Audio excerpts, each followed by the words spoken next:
I got involved in the nursing advancement program my first year here, mostly because my boss kind of encouraged it.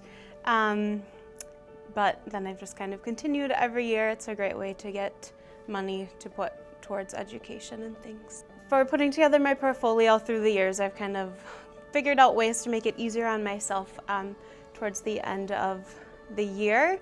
I now, once the previous year is done, I'll take apart my binder and start preparing stuff, make a list of things that I want to do for my next year's binder. I like to start getting my continuing education hours right away so I don't have to catch up when the binder is due. Every day that I have a nursing student buddy with me, I have to sign a form for them, so I actually make a copy of that and keep it for myself for my binder.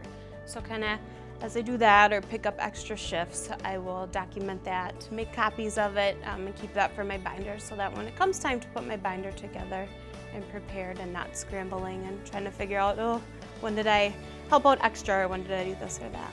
So one of the exemplars I wrote for my binder this year was about a patient that I had that I called Johnny. He was about 2 years old and he came to us with a few-week history of being ill. Both he and his mom that was with him didn't speak any English. So I was here for his admission process and we were able to work through that with the use of an interpreter. And eventually he needed to be transferred to the hospital next door. When we got over there, one of our interpreters came with but wasn't able to stay, and they weren't able to provide an interpreter right away.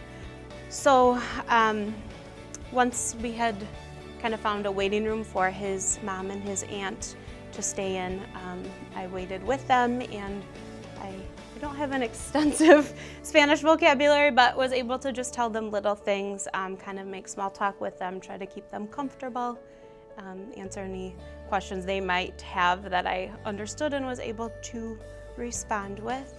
But it was just really rewarding, and I was very happy that I had the Spanish history that I have to be able to just make them more comfortable, even if it wasn't a lot. And I felt as though my Spanish was not very good. They were very thankful and thanked me many, many times and gave me big hugs when I left and stuff. So